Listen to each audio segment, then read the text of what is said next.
Hey, welcome to episode, oh boy, is it 8? I think, yeah, it's 8. Episode 8 of the Cellarcast. I'm Tygan. I'm here again. And I've had a pretty quiet week altogether. Pretty uneventful, pleasing week in terms of stories for the podcast.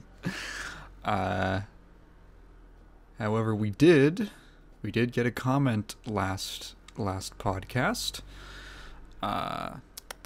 We did get a comment asking a question. Holy moly!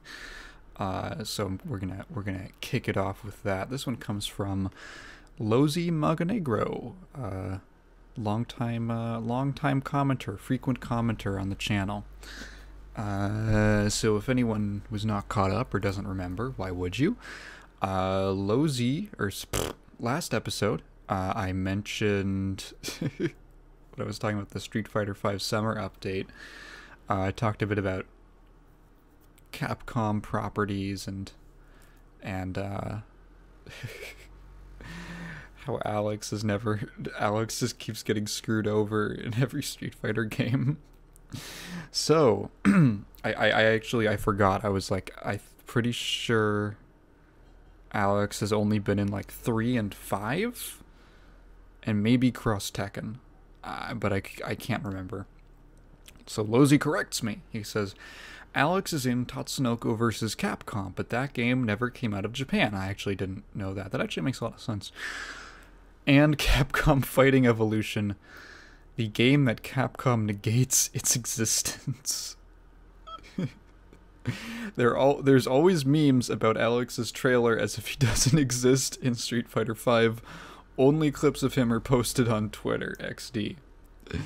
That's pretty funny. I guess Tatsunoko vs. Capcom. Tatsunoko vs. Capcom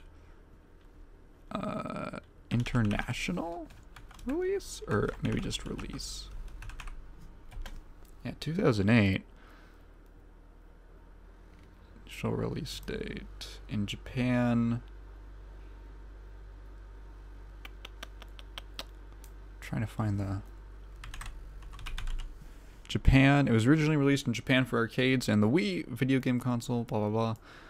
Following high demand from international fans, Capcom worked with Tatsunoko to resolve international licensing issues, and a second version, Ultimate All-Stars, was released for Wii in North America, Japan, and Europe.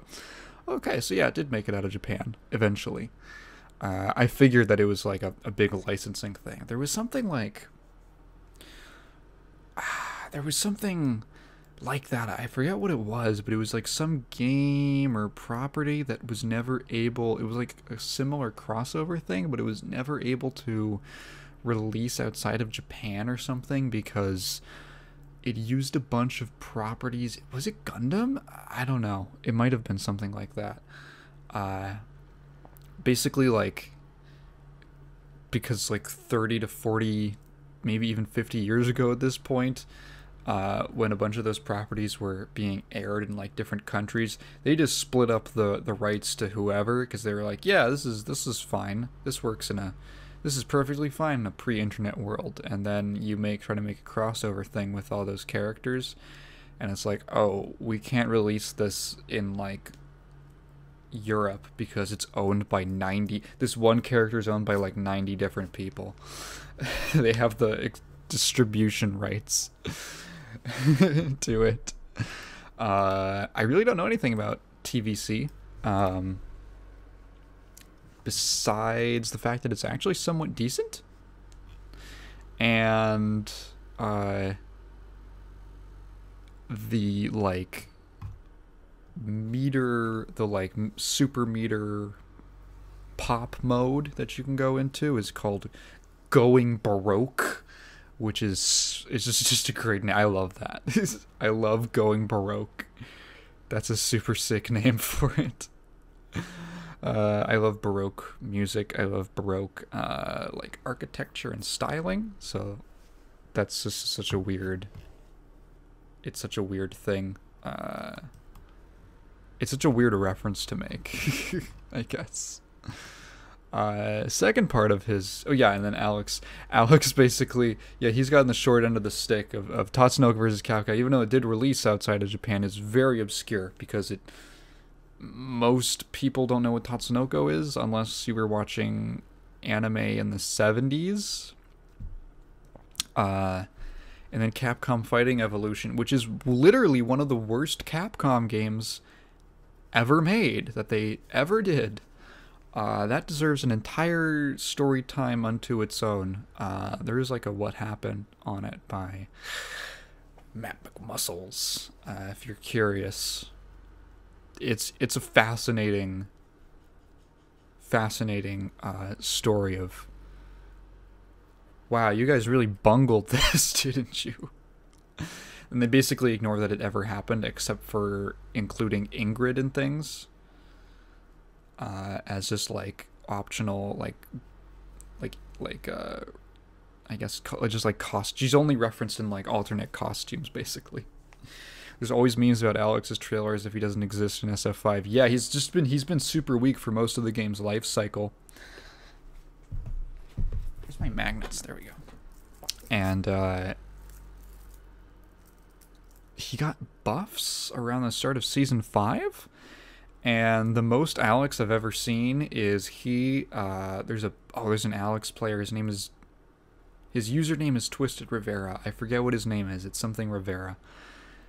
And he's an Alex main, and he did a pretty fun 1st to 10 with Brian F on stream. I actually watched it live. It was really, really fun. And then I think on Brian's channel, he uploaded like a cut edit of this of the set.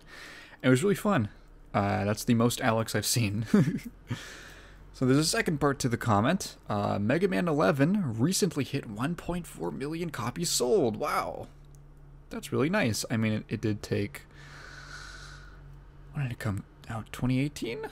Was 11 2018 or 19? Or 17? 2018, September 6th. Alright, yeah. It only took 8, 9, 10, 11. Yeah, it only took 4 years for it to hit 1.4 million copies. Recently hit 1.4 million copies. Now it's time for X9, Legends 3, and ZX3 to appear.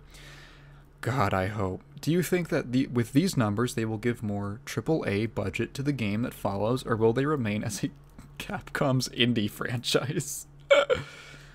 That's pretty funny. It's funny to refer to Mega Man as an indie franchise because honestly there was like a 7-year stretch where the franchise basically just existed through fan games. Some really good fan games, but, you know, very little love from the Big C. That's a good question. It's actually kind of interesting because of Mega Man's in this weird spot as a series where... So here's the thing, is that most Mega Man games are, like, not that budget intensive, if that makes sense. Like, Mega Man is a series, it's a franchise with many series, and each of those series are kind of based around, like, they find a format, they find a formula, and then once they find the formula that works, they basically just hammer it in with, like, yearly releases or every other year releases, and just refine it and polish it until it's really, really, really good. So like Mega Man 11 wasn't even a full price game. It was like $30-$40, which I think was perfectly reasonable for like the scope of that game. So when you ask like, do you think that the numbers will give more AAA budget to the game that follows? It's weird because Mega Man has never really had a real AAA title. In fact, like, Mega Man kind of, like, when the series kind of went underground was around the time that AAA, as we understand it in a modern sense, was starting to form, actually. Mega Man 10 was 2010, if I'm remembering correctly. And then after that, it was like 7 years of nothing. And in that 7 years, there was a lot of the, I guess, culture or environment of the really top-end AAA space. That was kind of when everything sort of really developed. There was an interesting... It's really funny that you bring this up, because just yesterday, I was listening to the Castle Super Beast podcast, and they were talking about... I believe Pat was replaying... Or was he replaying? Playing for the first time Mass Effect 3, which came out in 2011.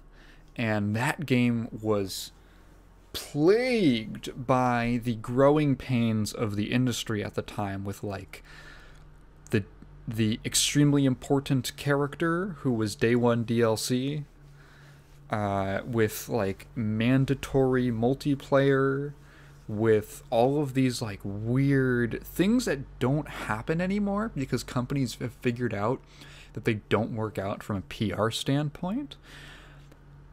But that's like when everyone was figuring it out, and that's not to say that they like learned their lesson, because they didn't. They learned it in some way. They basically learned what not to do, but they didn't learn. They learned the surface level lessons of like, okay, don't do this, don't do that, but not really like why. And like they just it's like when you touch your hand to the stove and you go, oh, okay, no day one DLC that's like super important to the character, to like the plot. Okay, we won't do that.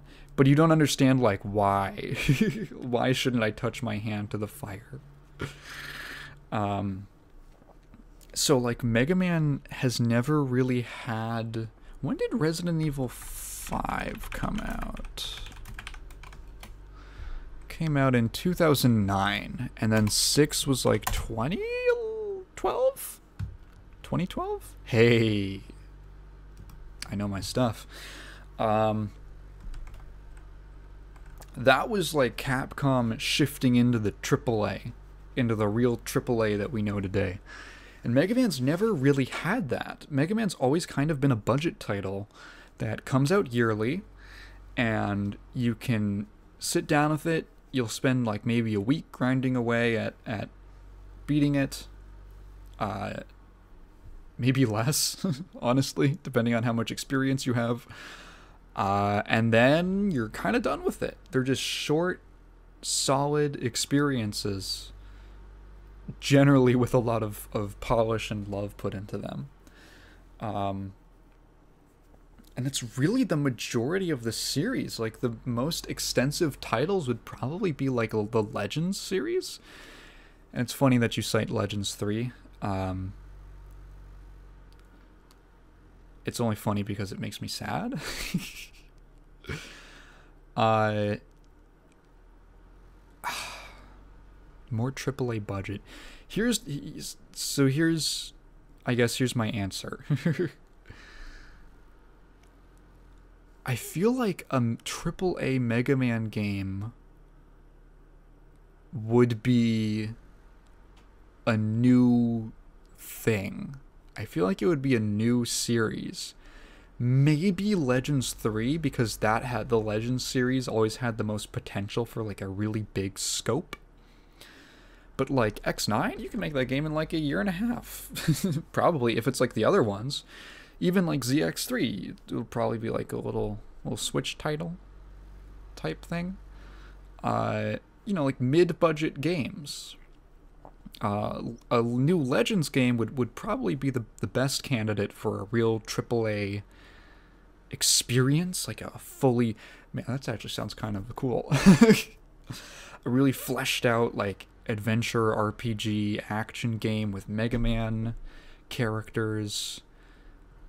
That actually makes me kind of excited. That sounds really cool.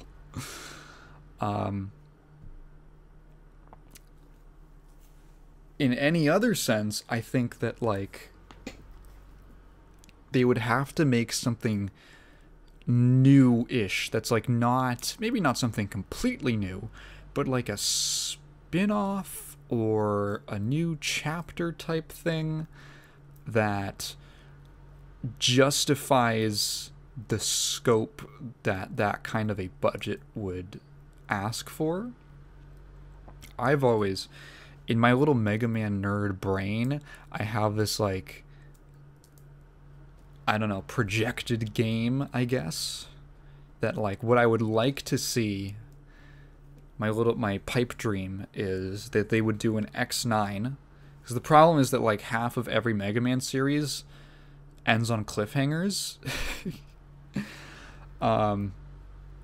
Because they were just supposed to be pumped out like every year or so, and then the series just got oversaturated and fizzled.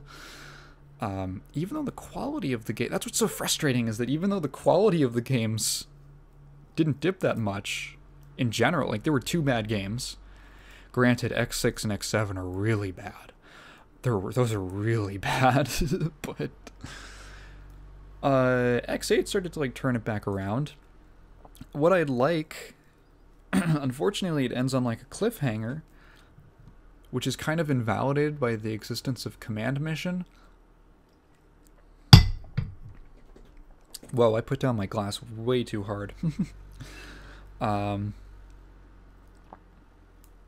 This is almost like an entirely different topic that I could get into with like all of the thinking I've done on Mega Man and its potential future. So if you don't know, X8 basically ends on a cliffhanger where after the final boss, a character, one of the main characters, is seriously injured, and it ends on a cliffhanger of basically one of the other characters carrying their body away from the site of the final battle. And it has a very ambiguous ending, and it's like, oh, do they survive? What happens? There's a bit of foreshadowing because there's like a piece of the final bosses, like just like a piece of them like lodged in their forehead, in this character's forehead. And then there was a spin-off called Command Mission, which takes place like 100 to 200 years in the future from the X series. And that character is alive, and he's doing just fine. And there's literally no mention of anything that happened. So it almost makes me wonder if, like, obviously it was not coordinated. This was, like, not a coordinated thing. Pretty sure Command Mission came out, Command Mission X. Yeah, Mega Man X Command Mission was 2004, and then Mega Man X8 was 2004. So yeah, literally the same year. Command Mission came out first. That's so funny. So yeah, they did not like sync up on story beats to where the X series was going to go. The X series has always had the greatest highs and the lowest lows of the series. Actually, no. The Zero series would probably be the greatest highs and none of the lows. But the X series is like right behind it in that regard. And it's almost like in order to justify this weirdness, either you would have to like split the timeline at some point, or here's my pipe dream that I'm getting back to. What I would love to see is like an X9 that's sort of like a transitional wrap-up point. And then, just for the sake of conclusion, I think it would be really sick if there was an entire like standalone game that was based off of telling the Elf Wars that happened between the X and Zero series. If you don't know, and you're not a huge Mega Man lore nerd, there's this thing that happens between X and Zero, the series, not the characters, called the Elf Wars, which basically sets up the plot of the Zero series. Zero series is basically like a post-apocalypse of the Elf Wars. And the Z series has probably consistently the best plot line of any Mega Man series. Actually, really good story. But part of that is like all of this lore and backstory to all these events that happened in the interim. And you look at that, you're like, wow, the Zero series tells us a really good story. But like, I kind of want to know what happened back there. Because there's only like brief flashes of like some artwork, and you really don't get a sense of the exactly what happened. And I think if they were going to do like a really cool standalone kind of like spin-off Mega Man Gaiden type thing, where they're like, this event is gonna, I'm trying to think of like a comparison point. Maybe like freaking Purple Haze Feedback, if you're familiar with JoJo's. That's actually not a terrible comparison. Basically, in part 5 of JoJo's Bizarre Adventure, there's a character who basically gets written out of the story halfway through, and he was supposed to come back later, but then because of personal reasons in the author's life, he decided against the original plotline he'd planned out for that character. And then as sort of like a makeup for saying, hey, sorry, because that character's super cool, there was like an official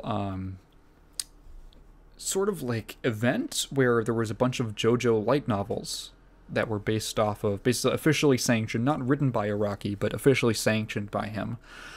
And one of those was called Purple Haze Feedback, which is about that character. And basically, I don't know where I've actually never read it. I don't know exactly where it starts, but basically it explains, here's from the point that he leaves the story, here's everything that happens to him and where his character kind of goes. And I've heard like summaries of it, and it basically takes this character who was really cool and fairly like intriguing and just never went anywhere, and it makes him into like one of the best characters in the entire series. He's like awesome. And that's kind of like a separate supplementary piece of material. I think if they were to do something like that for Mega Man, and like basically just try and go and tell this really interesting piece of like the world's history that's just like in the lore, I think it could be really sick, and it would actually warrant like a as you say, a AAA budget, a AAA scale, to just do like maybe not like a traditional X game, but like I just want like a really cool 3D action Mega Man game. I think that has a lot of potential. The closest has been like the Legend series, which is like the other candidate for that kind of a thing. And also that canceled, basically stillborn Mega Man X FPS that was going to be done by like Retro Studios. Go look that up. It's basically just like a proof of concept trailer. I probably wouldn't have been that great. It was Retro Studios. It's weird because you look at it. Basically, the reason I say not that great is because it takes this like kind of like what Capcom was doing in like the mid-aughts, where they were like, or the the 2010s, where they were like, let's just make it super gritty, dude. It's Bionic Commando. We're gonna bring it back. We're gonna bring back our series, but it's gritty and serious. It's for adults. It's Bionic Commando, guys. He's got his grapple hook arm, but it's actually his robot wife. I can't believe they did that. Guys. And it looks kind of like they were pitching that same kind of concept, but for Mega Man X. And it just kind of doesn't work for me. Mega Man has always been like bright and colorful and fun, with these like this kind of darker, more serious subtext going on. It takes itself seriously, even though it looks very like cartoonish, and that's kind of one of the appeals of it. I don't know if like bringing that into a super gritty space would be. I don't know how well it would go over. I guess you could execute it well. It's all in the execution at the end of the day, but. Yeah, I've been rambling about this for forever. Basically, to wrap up, I would love a ZX3 too. ZX and ZX Advent are really good games, and they are criminally underlooked. Now they're finally starting to. What's neat recently is that with all of the re-releases that Capcom's been doing, the Zero and ZX collection was like, that was so good. That was such a perfect. They could have like gone scummy, like they sort of did with the X collections, where they did like parts 1 and 2, and they did the same thing with the Mega Man Legacy collections, and it's like, eh. But no, they were like, you're gonna get 6 really good games in one package. You're gonna get a ton of options, and it's gonna be sick. It's gonna be great. That was like the best. That's such a good package, honestly. Like if that collection ever goes on sale, seriously consider picking it up if you're interested in like really slick basically, if I could describe the Mega Man Zero series, it's basically 2D character action games. It's like a 2D Devil May Cry. The first one's a little rough around the edges, but it gets significantly better. You can kind of just like, you could sort of just like look up if you really don't click with 0-1, which is fair, it's got some really obnoxious systems, you can just go read up on what happened or watch the cutscenes. There's like a few cutscenes in the game, like 3. Just watch those on YouTube and jump into 0-2, which is a much better experience, and then 0-3, which is like the best game in the entire franchise. And then 0-4, which is a great little wrap-up, and it's one of the few series that actually has like a real wrap-up and a definitive conclusion that feels good. And then the ZX games are really cool. They're super cool. I would actually describe the ZX games as being. This sounds really stupid and overplayed, but it's the best comparison I can think of. The ZX games are like Mega Man Dark Souls. I don't mean that in terms of like difficulty or how punishing they are. I mean literally in like the layout. Like I remember the first time I played ZX, and it was like, hey, there's like an open map basically, and they're like, hey, you go over to this place to do this mission, and I'm like, okay. And then on the way there, I did like a little exploring, and I went into like a building, and then the door shut behind me, and it turns out that I had just locked myself into like an entire basically dungeon tower that I had to climb, and at the top I fought a boss, and then you get the bosses. The cool thing, the sort of innovation that ZX does is you don't just gain the ability, you don't just gain the weapon of the boss, you actually gain the ability to transform into them, which is super cool. And then there's a bunch of like environment. It's a little like limited because a lot of them are dependent on the environment, but it is a really cool concept that I enjoyed playing with a lot. And then I beat this boss, and then I walked out, and I was like, oh, cool, I guess I just did that. And then I went and I completed the mission like it was nothing. It was super cool, and it kind of evokes that same sort of Dark Souls thing where like, oh, I just kind of like stumbled into this giant area. Let me explore around. Oh, I fought this thing. Cool, I got something. Wow, that was a neat little experience. The game just kind of like, you kind of like knock, and then a door falls over, and you go, oh, what's over here?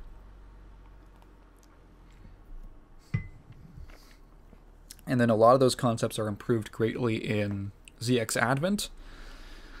And then unfortunately Advent ends on a cliffhanger. Which is a shame.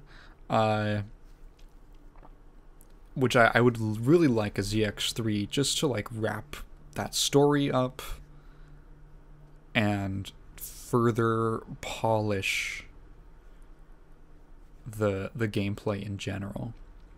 So, shit, did I ever actually get around to answering, do I think... I said what I think it would be. Do I think they will? There is definitely a possibility. There's at least one Mega Man game on the horizon for next year, I believe. Rockman Tyson, which translates roughly to either... Tyson can mean, like, match, in terms of, like, a fight. It can mean battle. It can mean, like, matchup. It's a little vague, and it's probably still a working title. But if there was... What's interesting is that I feel like... Because the basically that got leaked in the Capcom big ransomware attack that happened about a year ago. And one of the other things that leaked was Street Fighter 6. There was like a poster for it. And some other stuff got confirmed. So it seems like when they just do like straight sequels, at least, you know, in that the info that was stolen, they'll just call it the sequel, and they won't really internally be shy about what the name is. And the fact that it wasn't just like Mega Man 12 or Mega Man X9 kind of suggests to me that it's like a different new thing. And the fact that it's like battle interests me greatly. Obviously, if I talked about the L4's game in my head, my like super pipe dream would be like a Mega Man crossover fighting game, because also it's Capcom, and this is probably not going to happen, but like it would be really sick. So we know that there is something probably kind of different coming up, and I think that there is enough interest in Mega Man. I think their big problem was that they oversaturated the series, and then they just oversaturated it, and there isn't enough money to go around for everyone to support the entire franchise. I think that if they come back, the series could definitely come back with like a more mid-budget. They could probably do a system where they do like a mid-budget title, like 11, or another X game or something like that, or a ZX3. And then like a bigger budget title. And I think that there would be, if they put the right marketing behind it. Here's the thing about like marketing, how powerful marketing is. I don't think it matters that it took 4 years for Mega Man 11 to hit like 1.4 million copies. I think that like if you make a product that's like really good, I don't know how to describe it. It's hard to describe, but like, okay, so when the trailer for Final Fantasy 16 came out, it was a little before the PS5 was released. When the trailer for 16 came out, I'm a big Final Fantasy fan, so maybe this is biased. I was not planning on getting a PS5. And then I saw the trailer for Final Fantasy 16, and I said, I might have to get a PS5. If it's exclusive. I hope it's not. I don't think it will be. But like, if it was exclusive, I would seriously consider it. I'm not even joking. Because there's just like, there's a level where on like your basic monkey brain, where you see a trailer for something that you had no interest in before, and you look at it and you're like, that looks really sick. I want to play that. What is this? And that comes down to, you know, a couple things. One, the game itself has to look good, and it has to be shown off in a way that brings that out. Like when you watch a trailer for a movie, you're like, that movie just looks like it's good. It just looks like it's good, like it's going to be good. And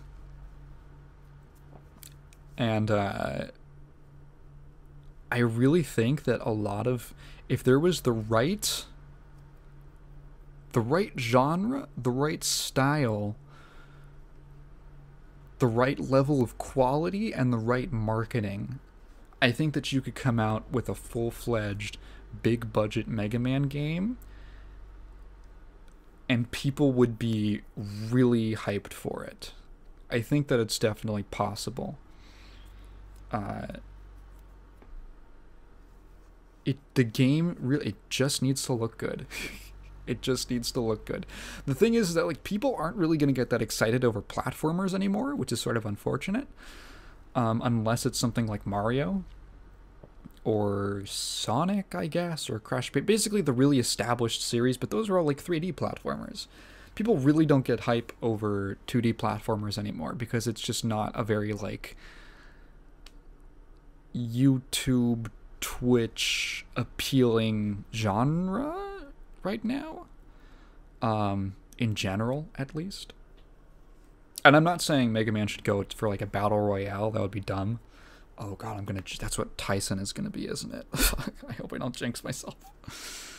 Yeah, I think the possibility is definitely there. I don't know if it's for certain, but if they wanted to, they could put some Resident Evil 2 remake money, some Monster Hunter money into that. Whew, I've been talking about this for a while. All right, so literally seconds before I hit record, I was looking. Where was I even looking? I was looking at Reddit, and the trailer dropped for just out of the blue, out of nowhere, for Jacko, for Strive, and I was like, okay, let me watch this like 5 times. So if you don't know, she's back. Wait, is she being called Jacko? Hang on, let me read that. Jack. Oh, is that how they spell it in Japanese? Jaku. Oh. Yeah. So the new Jacko, the Jack Aria, as some have dubbed her. Basically, it's a bunch of stupid Guilty Gear lore stuff. But Jacko's back, and she's kind of different. She's technically a sort of different character. She has a similar design. Although she has like all the bits of Aria kind of splashed into her design now. If you don't know, Jacko was originally an Xrd, and she is the asshole character of that game. If you don't know what that means, Jacko is a character who is not high tier. She isn't like especially super good or overpowered. She might even be like a lower mid tier. I kind of forget by the end of Rev 2. But she is easily the most hated character in the game. Just in terms of like sheer meme power. People hate Jacko. To be honest, I don't have a ton of experience fighting her because I haven't put a ton of time into Xrd. I'm really more of just a plus R player, which is an entirely different story about why that is. But I definitely know from playing plus R, because plus R has a character like that. In fact, it has 2 characters like that. Cliff and Justice. Cliff and Justice are by no means the best characters in plus R. Plus R is a game, and it's more interesting because plus R is a game where every character is overpowered to some extent. Every character is ridiculous, and there is a tier list. There are generally accepted like best characters in the game, but most tier lists you'll find will not go below B tier, for instance. And within that environment, that balanced environment,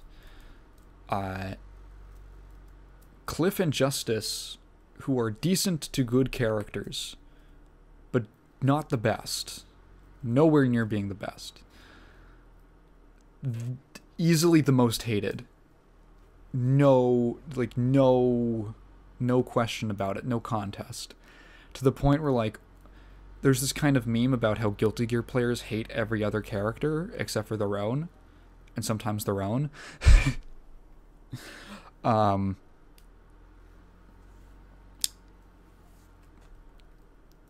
That's like twice as much for those characters. Like, I will go into a match and I'll see what someone else is, like, whoever someone else is playing. I'm like, okay, I gotta think about this. I got these options. I can do these combos. I'm thinking about it like, all right, this might, even for like some of the harder matchups that like Slayer has, I'm like, okay, let me just try and give it my best shot. When I see someone playing Cliff or Justice, my blood starts boiling. I'm like, you. I want to give that person a swirly. Justice is basically the most polarizing keep-away character I have ever seen, where most characters have honestly pretty even matchup spreads in that game.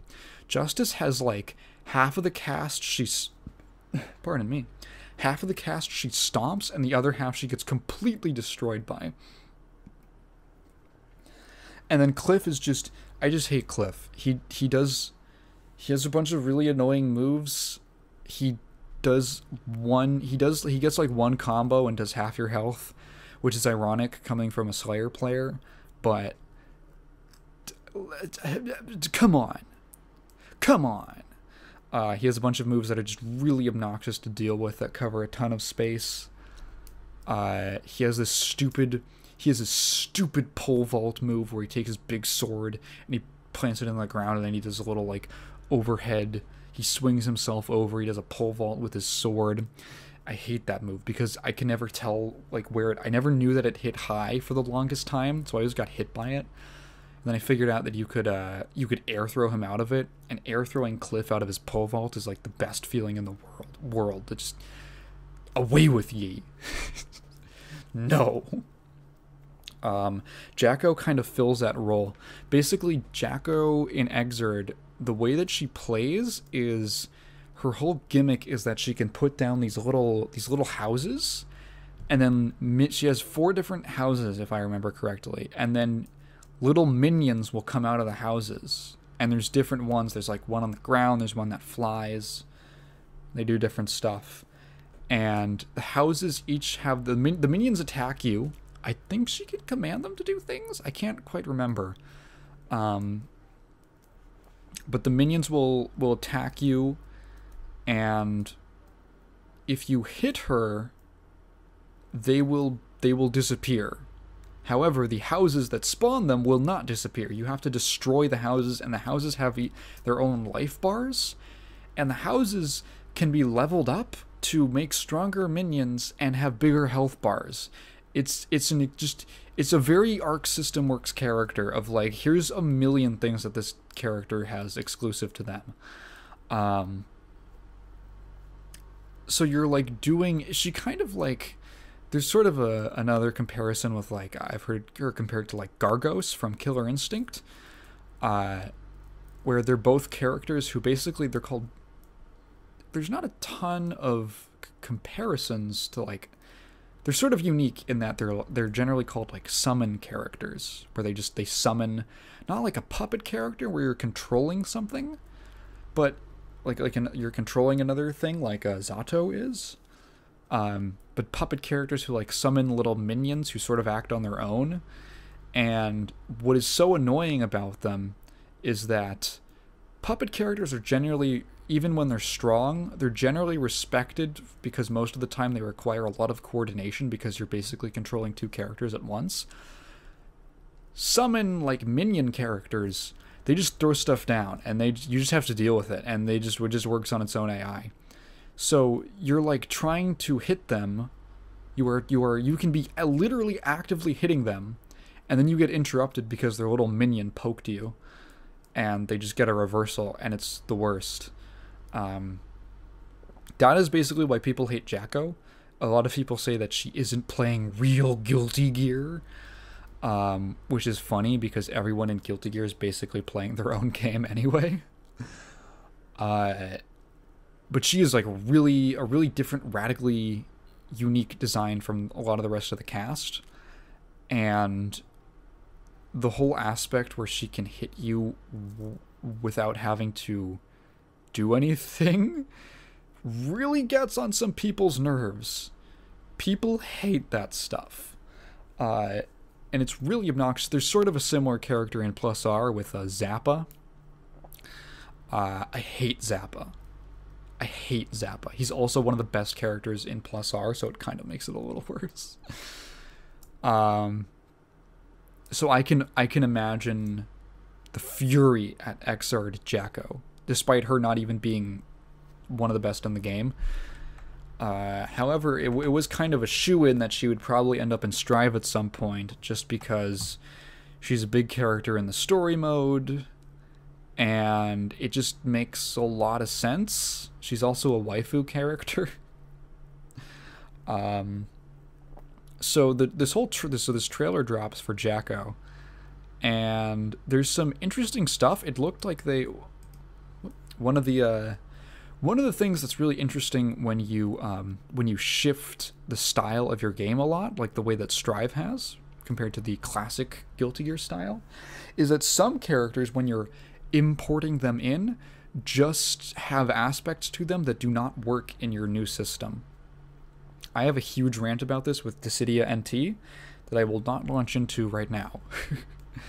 But I think one of the most dramatic examples you can find in Strive is Ramlethal. Ramlethal is completely different from how she plays in Xrd. She has like a totally different kit. If you aren't familiar with Xrd Ram, basically her whole gimmick was that, well, she had kind of like two gimmicks. One was that she had these kind of like Mortal Kombat Tekken style target combos where like you would hit like punch punch punch, and that was like one series of moves. You could do like punch kick punch, and that was a different series, and she had like a million of those. She even had like a just frame launcher that was like a Electric Wind Godfist from Tekken, so she was very clear. Basically you would do that. So basically the way that Ramlethal worked is that you would get like a little launcher. You try to land your launcher in neutral, and then use these target combos to juggle them into the corner. And then once you got them into the corner, she has these two huge swords that are carried by little like orbs with bat wings and teeth. It's Guilty Gear. It's weird. And you can basically place down the swords and in space in front of you, and like detach them from. She can basically detach them from her, and then plant them somewhere in the air, or place them in the air, and then reactivate them, and the swords will swing on after a short delay. And one sword swings horizontally, and one sword swings vertically. So the idea is you get the launcher, you carry them to the corner, you set down your swords, and then you do this big block string with Ram, while also putting pressure on them by constantly having these swords swinging in their face, and basically just mixing them up with a bunch of stuff. So she was basically like a corner. She was a monster in the corner. She had a ton of corner pressure, and that's kind of how her wake up game worked, is she would just super pressure you. Well, obviously one of the biggest changes in Strive is that can't happen anymore because the wall breaks. If you hit someone in the corner in Strive, they get wall splatted after a certain... The rules around it are like super vague, and I think intentionally obtuse so that people don't like optimize it. But basically, once you do enough hits in the corner, or with a big enough hit, again, it's not clear, the character will wall splat, and then hitting them more will break them through the wall, and you'll get a stage transition. And that was done specifically to cut down on the amount of insane corner pressure that was in the previous games. They kind of looked at it as like a thing that made it sort of difficult for new players, because you're just getting stomped in the corner over and over again, and like it feels like you can't play the game. So as basically collateral for that design decision, that system-wide universal decision, Ramlethal had to be basically completely changed. So in Strive, she can no longer detach her swords. She actually doesn't have the target combos anymore. They kind of simplified it into a little Rekka string that you can like delay. It's actually really annoying to deal with. But instead of detaching her swords, basically the way that she works is she still has her launcher, and you still carry people to the corner with like just it's a different combo, but you still carry them to the corner, and then once you basically punch them into the corner, she can shoot her swords. She can basically throw her swords forward, and then once they hit the wall, they explode. And they hit at different heights, so one hits lower, one hits higher. So you hit them with the lower one, and then the higher one, and they get hit by the lower one, get exploded, bounce upwards, then get hit by the higher one, explode again, and then while they're falling, they can't tech out, and then you smack them into the wall, wall splat, wall break. That is the basic Ramlethal game plan. She's extremely strong in Strive. She's like top 2, like right below Soul.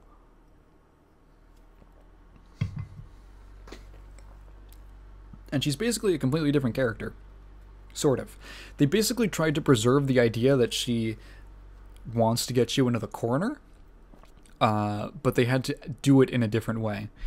Jacko looks like they're doing a similar thing, where just like the pace of Strive and the fact that it's more grounded, and the way that mobility works, with it being a little more like deliberate with the way air dashing is.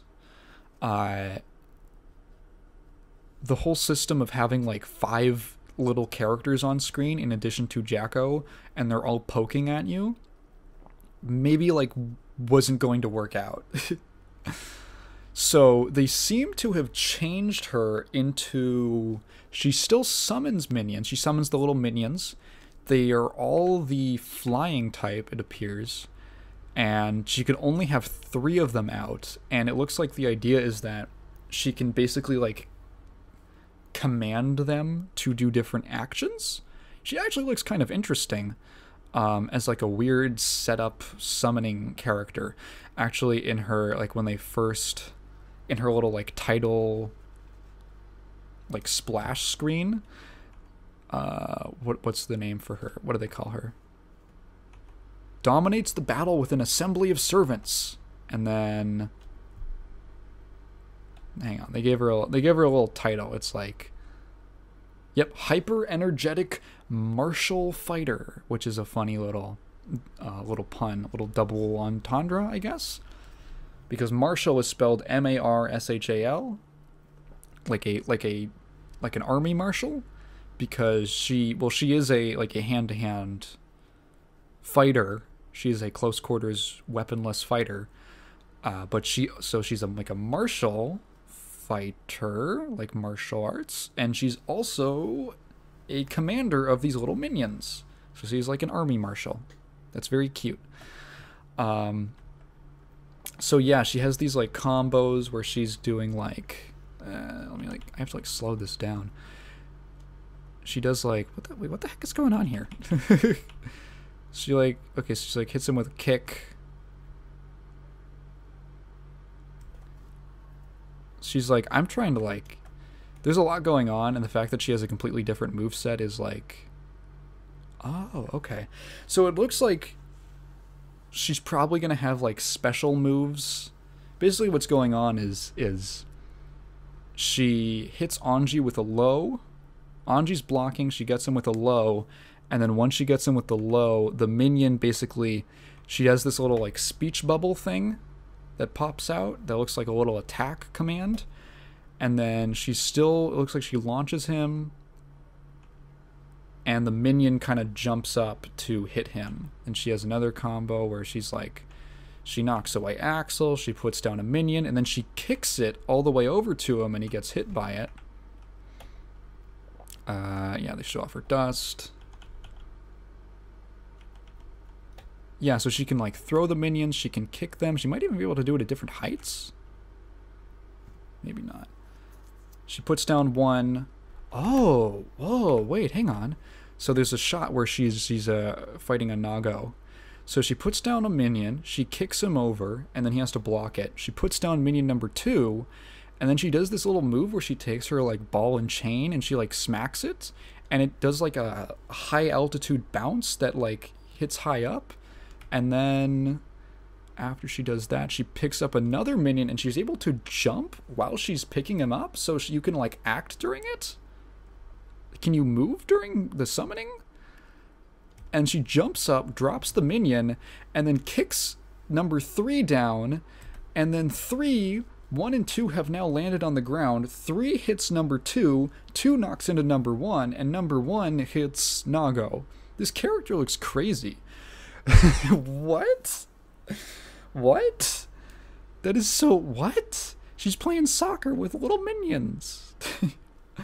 This reminds me, honestly, the stuff she's doing looks like it's out of like a Smash game. Like item characters in Smash, like Peach or Rob or Pac-Man or Mega Man. Like the whole deal with like summoning an item and then like jumping and then like dropping it, and then the item has its own physics, and you can like kick it around and get these weird like angles and trick shots. And like I remember Mega Man has this combo where like you can take the metal blade and then like hold it and then jump on someone and then drop it above them, so it like hits them and then you combo them out of their hit stun. Trick or treat. I wonder if they have trick and treat. Ooh. She's bowing to Zato. She has an emote where she's got a hula hoop. She's taking her halo ring and then she does a hula hoop motion. Ooh. She like knocks. Oh yeah, this was interesting. So right after that shot, she knocks up Ino. And then she does, I guess, I'm assuming another special, and this countdown starts on her minion. So she's hitting Ino, and while she's hitting Ino, she kicks the minion over. She knocks Ino away with some, like, looks like a far slash? I have no idea. Then she kicks the minion over while the timer goes to 1, and then basically just punts him over, and while Ino has been knocked full screen, the minion explodes. She runs over, and it cuts. Oops. Okay. Soul tries to do a volcanic viper. She blocks it so they can block for her. And then... Oh, that is so bad. Oh, that's so annoying. That's going to be so annoying. So she can have the minion block and put you into... Actually, it doesn't even look like block. She can block it. It looks like a guard break. What? Soul was like staggered afterwards. He didn't even like whiff. He got like guard broken. And then she can still act. And she goes in for like looks like a 2K throw? Yeah, 2K forward throw. Honestly, she looks cool. She looks really interesting. A lot more dynamic, I guess, or a lot more active than she is in Exert.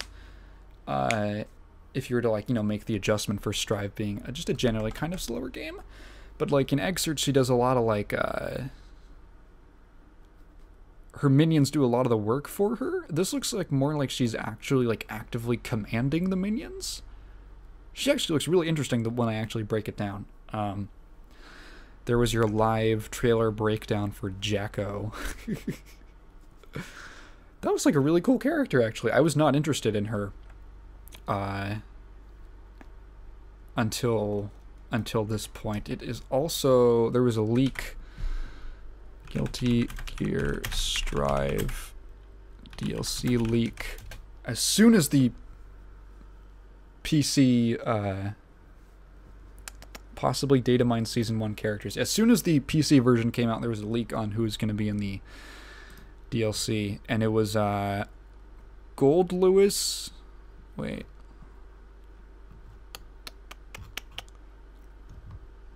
So Asuka, Happy Chaos, Gold Lewis, Jam, and Jacko.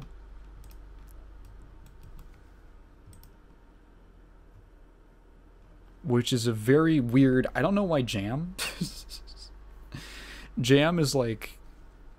The other characters make sense. Gold Lewis was a big... Gold Lewis... like, all these characters were really important in the story mode. Gold Lewis, Happy Chaos, Asuka, and Jacko. All very important. Jam is, like, weird. But it looks like it's real. It looks like that leak was real. I'm actually really interested now with all of the characters that they're bringing back. Like, the new characters are cool, but I would like to see sort of like... Almost what's more interesting to me is how they are going to take the older characters and sort of like reinvent them or adjust them for Strive's system. Because Jacko looks like the most, I guess, drastic one. I'm trying to... Like, a lot of characters lost things that just wouldn't make sense. Like, Ino is basically the same, except she doesn't have, like, her aerial command grab or her anti-air command grab, which makes sense because that just is not a thing that makes that much sense in Strive.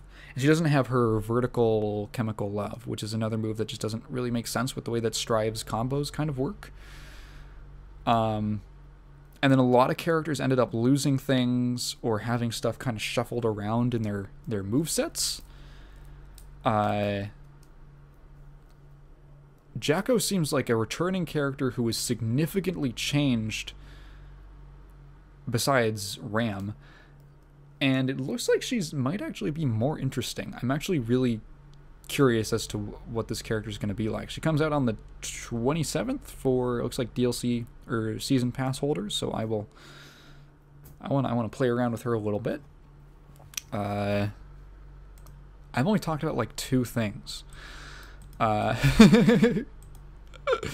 was like, you know, it's a bit of a slow news week after that all that Blizzard stuff. Don't know if I'm gonna be able to talk about too much, but nope, I've been going for like an hour, and I've only done like two things on the docket. So let's go into our actual like first news story. I guess that it is technically a news story, but yeah, breaking, guys. So this one comes from Bloomberg, from Jason Schreier, actually. Amazon drops company policies on game development after backlash. So this one was kind of interesting to me.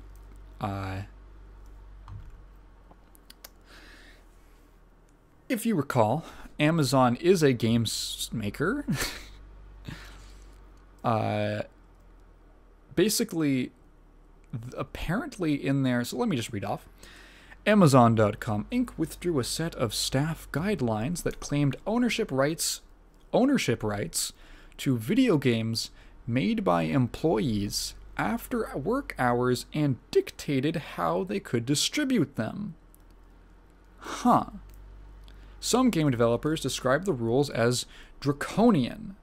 So basically, the old policies mandated that employees of the games division who were moonlighting on projects would need to use Amazon products such as Amazon Web Services and sell their games on Amazon digital stores. It also gave the company, quote, a royalty-free, worldwide, fully paid-up, perpetual, transferable license to intellectual property rights of any games developed by its employees. This is the most horrifying thing I've seen in a while.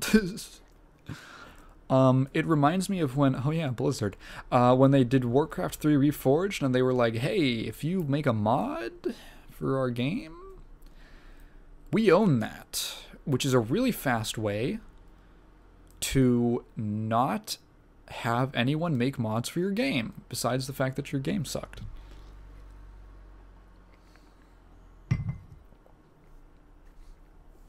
So, here's the thing. After hours does not mean company time. It means after company time. So if you are an employee of Amazon Games and you go home and you work on your own project, an app, something for Steam, something you're just going to release on your own website, a little browser game or something, if you're employed by Amazon, you don't own that.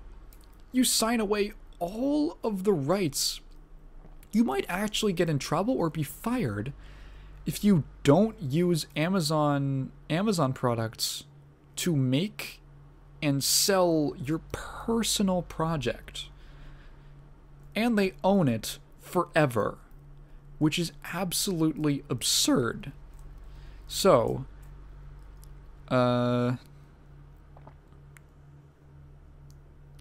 Amazon said Thursday it was immediately eliminating the rules. Now, quote, this is coming from Mike Frazzini, by the way.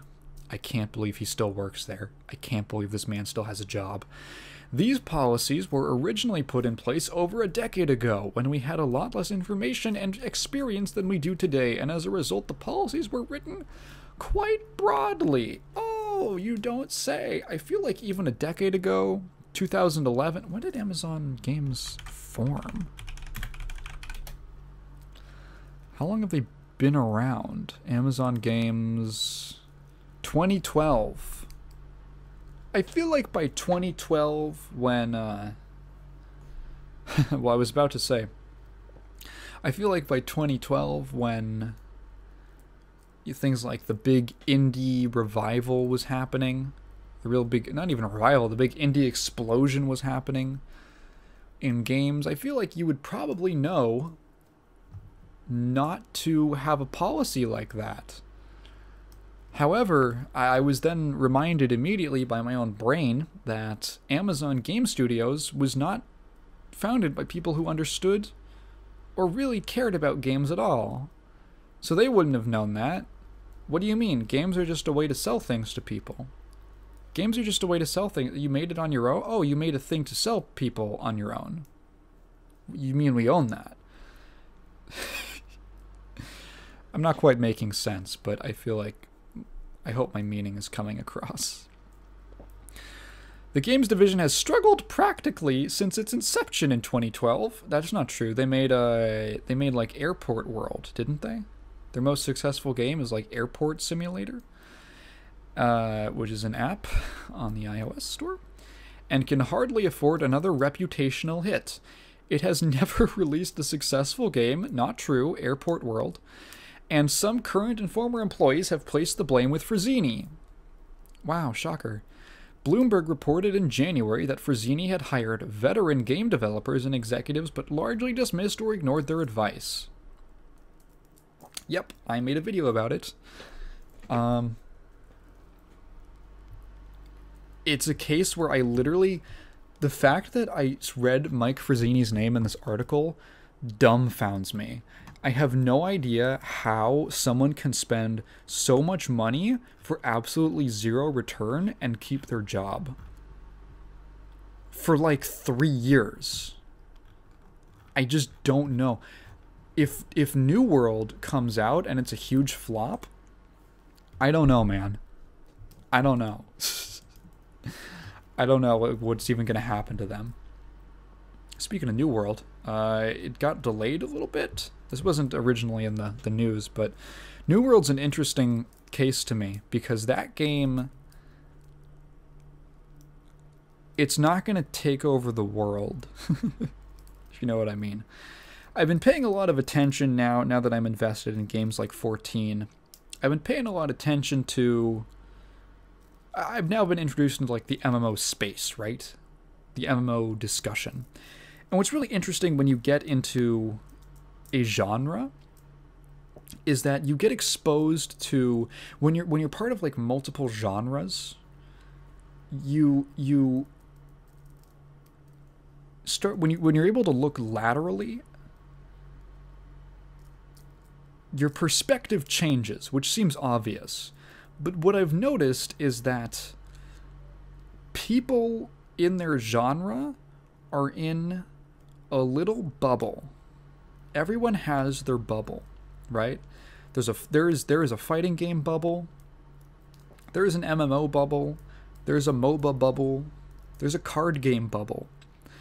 And the funny thing about them is that you see these patterns where there is a narrative within the community, and the narrative makes total sense to them and everyone believes it, or at least a lot of people believe it.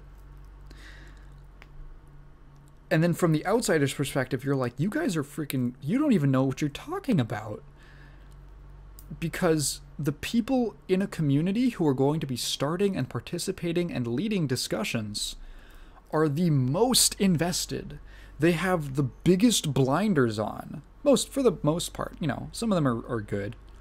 But a lot of people, I only play MMOs. Therefore, something that's big or noteworthy in the MMO space, like a new Amazon MMO, must be big to everyone. You talk to the random person on the street, even like a random gamer, they don't know what the hell New World is. They don't even know Amazon makes games. That was why, to go back to Guilty Gear Strive, as I always do, I knew that the game was going to be successful. I knew it was going to be successful.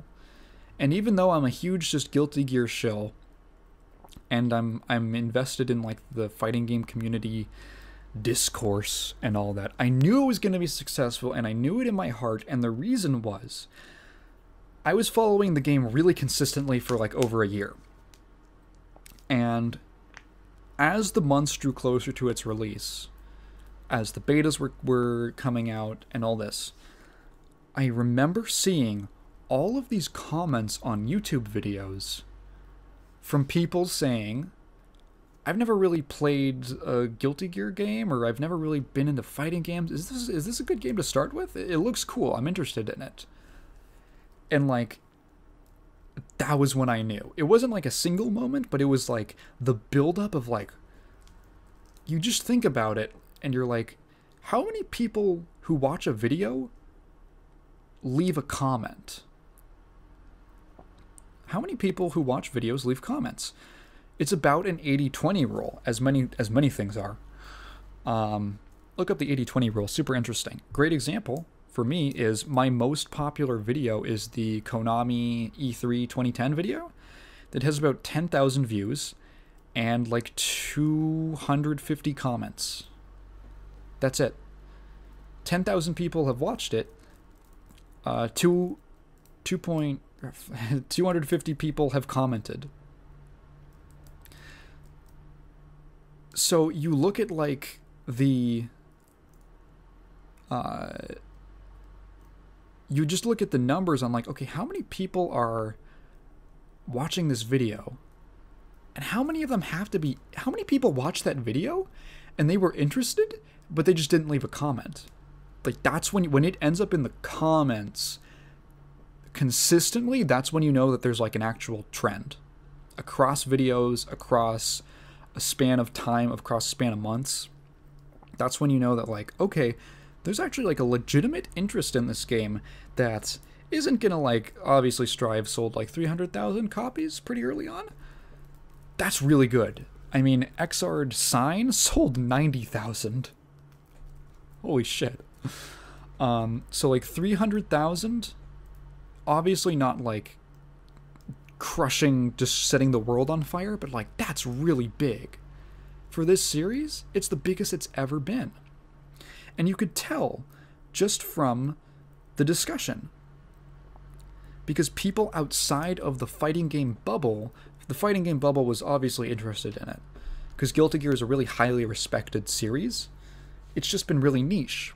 So when people outside of the bubble are looking at this thing that used to be niche and they're like, oh, I'm kind of interested in playing this. This game looks cool. It's like, okay, that's a pretty good barometer for public interest. When you look at something like New World, the only people who are excited for New World are people who already play MMOs. And not even all of them. Which is why, like, you see this hype, and if you go to the subreddit, I'm sure that there's people who are like, it's going to change the world. Let's take a little mosey on over to the New World subreddit, actually. New World MMO is merging into New World. Okay. A New World Order. Okay, that is not what I was looking for. New World game. Okay. What is the top post of all time?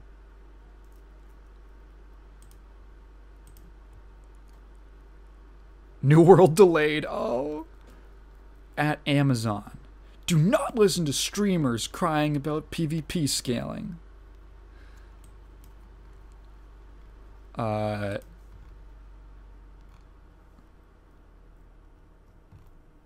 it seems, at least just looking at the top posts of all time, looks relatively reasonable for a game that is,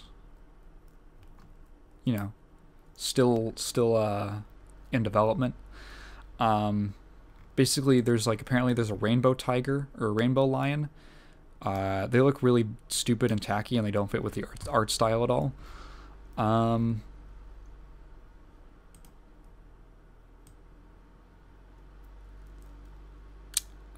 Yeah, so but I'm sure that there is a portion of the community that is like, this is going to be the biggest thing ever. And that's going to bleed, because they're very vocal, it's going to bleed out into the general MMO discussion. And people are going to start actually thinking that New World is going to be like a huge force. And I'm sorry to burst your bubble, but you're going to have to temper your expectations, because you are the only people who care about it. Which is hard, but it's sometimes you just gotta swallow that truth. Honestly, I hope the game is good. I hope that it's good and it has heart and it has some good ideas and that people enjoy it.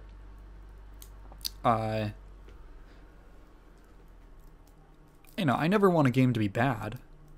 I want people to enjoy it and to get some value out of it.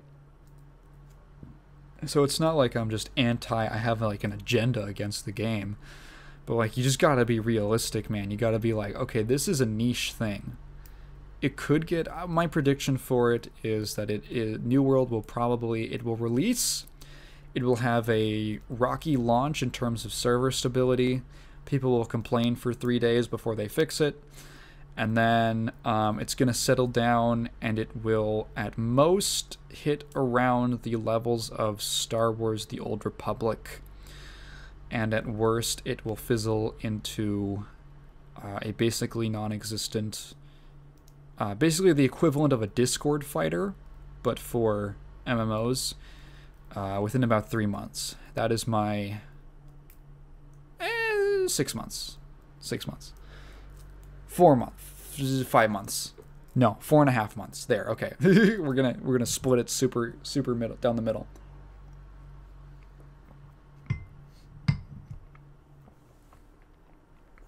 I could see it going pretty strong for a while.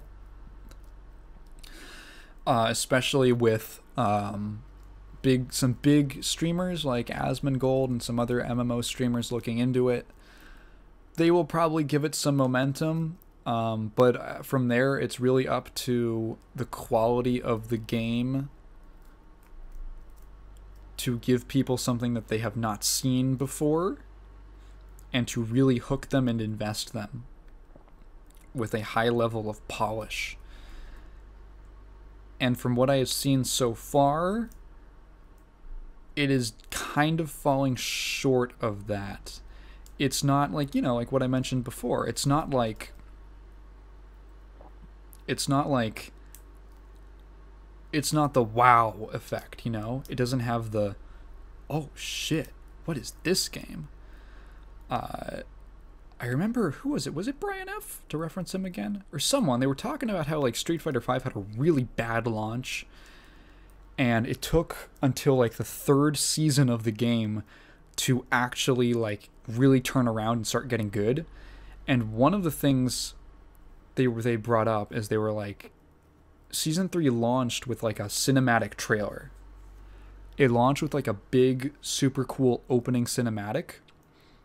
And I remember, like, he was just watching it on his, you know, stream, and he was talking about it in the background. He was talking about it, and he was like, when we saw this, it was like, okay, Street Fighter V is a real game now. This is a real game. It's hitting the scene, and it's making a statement. Even though this is a purely pre-rendered CGI cinematic trailer or opening or whatever, it's not about advertising, it's about making the statement. And New World does not make much of a statement. Besides just the shit, like, if it was made by anyone other than Amazon, would people even care? Would people even care? They're barely advertising it as it is, it feels like. Yeah, that was just something that was on my mind. That's my prediction for New World. We'll see how it pans out. I'm quite curious. I probably won't play it because I generally don't support Amazon products. But we'll see how it shakes out. All right. So, Nintendo obtained a permanent injunction against RomUniverse. So Nintendo sued the ROM site, RomUniverse. They won $2.1 million in damages. Oh my god. That is so much money. While it was shut, this was 2 years ago. While the case was shut, Nintendo convinced the court to grant a permanent injunction of RomUniverse not coming online again. So basically what that means is Nintendo got their money and then they said, no, court, as part of this, they have done so much damage to us. They are such a malignant, illegal operation. We are going to request I actually don't know what the definition of a permanent, a lot of Googling today, permanent injunction. At the end of a court case, if the judge agrees that there is an ongoing threat, he or she may issue a permanent injunction prohibiting the threatened action indefinitely. Yeah, okay, so that's basically what I thought. They're basically saying, no, you're going to make him stop. Teacher, make him stop. So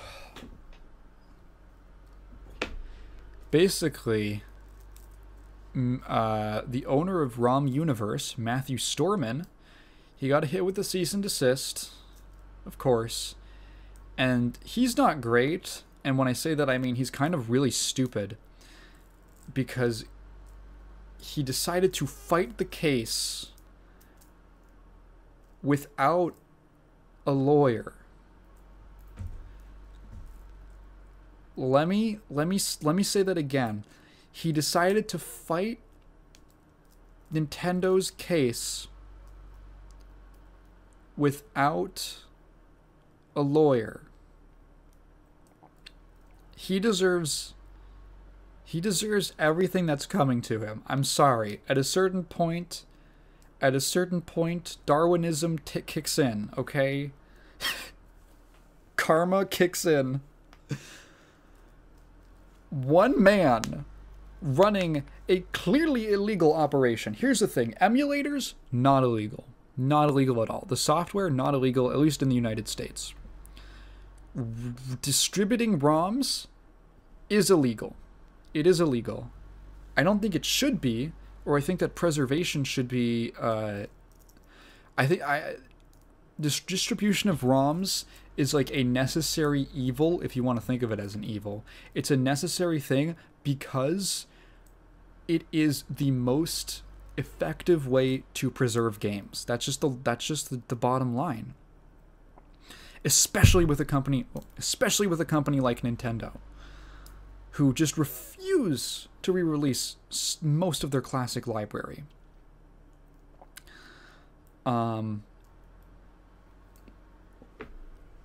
It is like, it's not, I don't think it's ethically wrong. However, it is legally wrong. And it's Nintendo. Nintendo is the most cash-rich company in Japan. I remember reading back in like 2014 or something, this fact that was like, Nintendo has so much money built up, they could stop making games immediately. They could stop making games tomorrow and literally not make a single dollar or a single yen. And they would not go bankrupt for the next, like, 30 years. Or something completely absurd. Nintendo's doing and that was back then. That was pre-Switch. Okay? That was pre-Switch. Nintendo's doing just fine. They are on top of the world right now. And you're gonna try and fight them on your clearly illegal operation without a lawyer. It's literally like the equivalent... I don't even know what the equivalent is. Representing yourself against a multi-gajillion-dollar company without a lawyer is the comparison metaphor itself. Or the, I guess it would be a simile. Or a metaphor, depending on how you phrase it. That is the comparison point. It's so dumb. I don't know what he was thinking. What were they thinking? And yeah, he talked shit and he got hit with that $2.1 million penalty. Dude, can you imagine? That's bigger than a hospital bill in the United States. This guy got like 5 hospital bills worth of fees he has to pay. Can you just imagine getting hit with having to pay $2.1 million? It makes my head spin. Oh, it's making me anxious just thinking about it. Oh my god. What you do, here's what you do. You get the cease and desist and you say, okay, yeah. You shut it down, and then you just make your website redirect people to the mega thread on r/roms. Or Vim's lair. Good old Vim. Oh, good old Vim. He's a hero. I wonder if he was like... We're gonna do some live research. Matthew Storman, RomUniverse. Oh god, did he start a GoFundMe? Oh yeah, here's a little twist. Also, the judge has ordered the operator of the now defunct RomUniverse to destroy all pirated Nintendo games which are still in his possession. I really like the word destroy. Destroy it. Burn it down. Oh fuck, what is this? Despite $2.1 million ruling, RomUniverse owner considers bringing back ROM site. This guy is, he's something else. This guy's built different.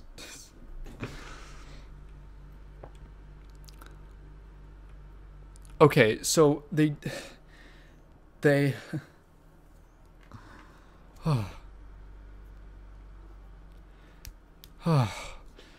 So the deal was it would be a $50 per month payment. That's pretty... Eek.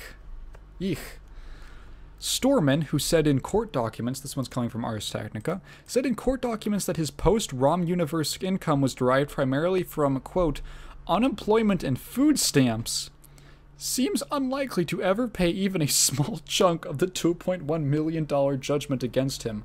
Paying a token $50 a month, an amount Nintendo says Storman proposed and agreed to, would mean that fully covering the damages would take Storman 3,500 years.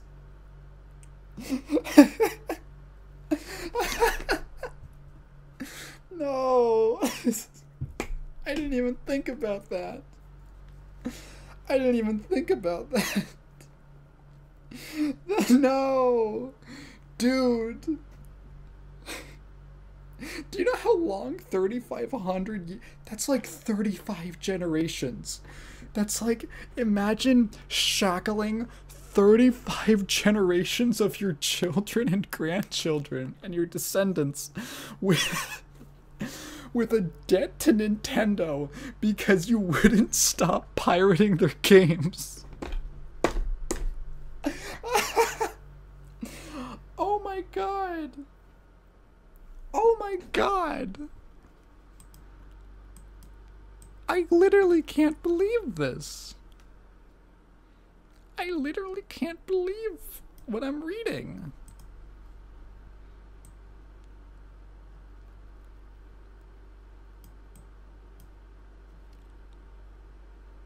I'm sorry, my head is just spinning. I've been quiet for the last... Literally, my head is buzzing. It's also... It's like it's hot in here, and I'm laughing, so...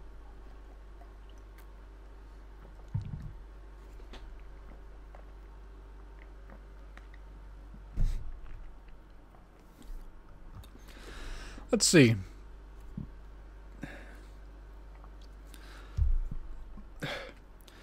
Okay, in a recent filing with the court, Perkins Cole lawyer William Rava recounts a telephone call he had with Storman on June 3rd after the court's original ruling. In that call, Rava said, quote, Mr. Storman stated that he was still considering what to do with RomUniverse and that if he were to bring back the website, it might have video game content and ROMs from companies other than Nintendo, but would not have Nintendo content. The opposition does not dispute that Storman is considering relaunching the RomUniverse website to continue to distribute video game ROMs, nor does it assert that this future use will not violate Nintendo's intellectual property rights. I cannot believe this man. I cannot. This dude, is there a picture of him? Matthew Storman. Is there a picture of this guy? Oh, this guy. Is that him? I can't tell if this is... No, wait, is this just a YouTuber? Oh, I'm seeing a bunch of thumbnails. I can't find a single picture of this guy.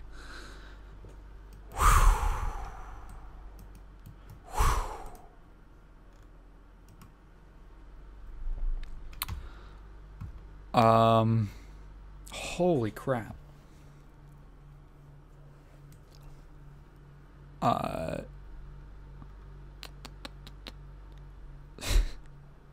Storman, who is representing himself in the case, has meanwhile filed his own somewhat rambling motion asking the court to reconsider the statutory damages it imposed in May.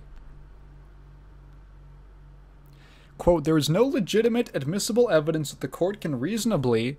Oh no, that the court can reasonable... Sick. He misspelled reasonable.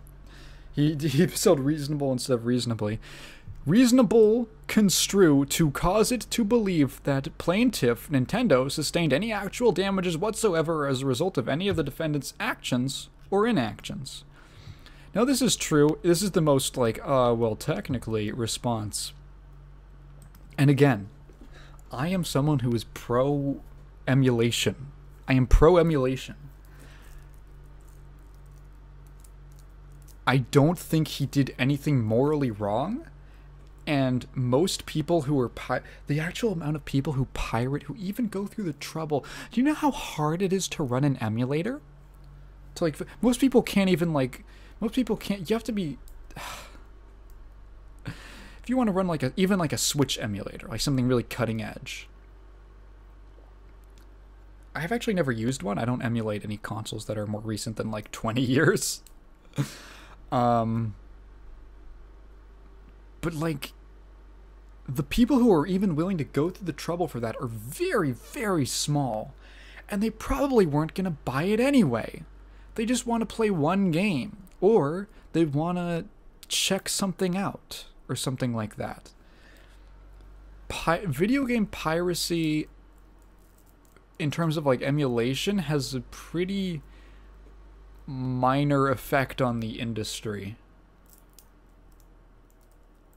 It's difficult to say that with complete certainty now that I say that out loud, because obviously you can't tell how many. You can never, like, you know, you same thing with like, you can never quantify how many crimes don't happen or how many crimes are stopped. You can't quantify how many people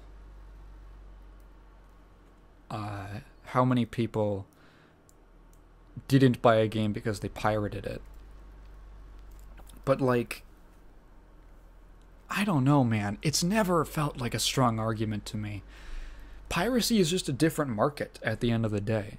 Really. Piracy is just a different market, and if you can't supply the user with, or the customer with, a better sales model, I mean, why do you think free-to-play has exploded? That's why free-to-play has exploded. Because people like, it gives them something, an easy way to test a game out, see if they like it.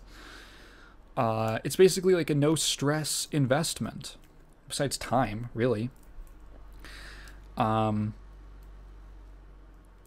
Free-to-play has exploded, and even the original free-to-play, which was shareware, which I really think should make a comeback, and it kind of has in the form of free-to-play. Shareware was basically just like a demo of a game where you got like a chunk of it for free, and then you could buy the rest of it if you liked it. Shareware is like, that was what made Doom the biggest game in the world. That's what got Doom on more PCs than Windows.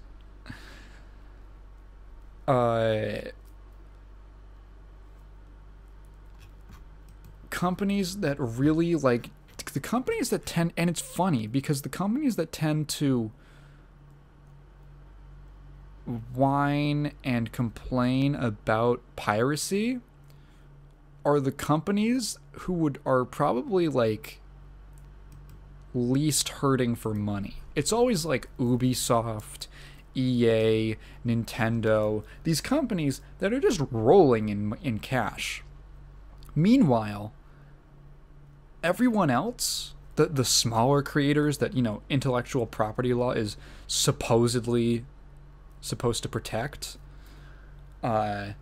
all those people make their money by having just better business models. They sell games for cheaper, they offer demos, they do like better marketing, or like more kind of down-to-earth customer-focused marketing. Those are the guys who are like actually subverting piracy. They're subverting piracy by just offering a better product, going on sale, doing all these things, on top of making a good game that people would want to play. And that's why I'm always going to support like New Blood. I love New Blood. They just they're having, I think currently, a huge sale on Steam. Or it's technically the Realms, the Realms Deep.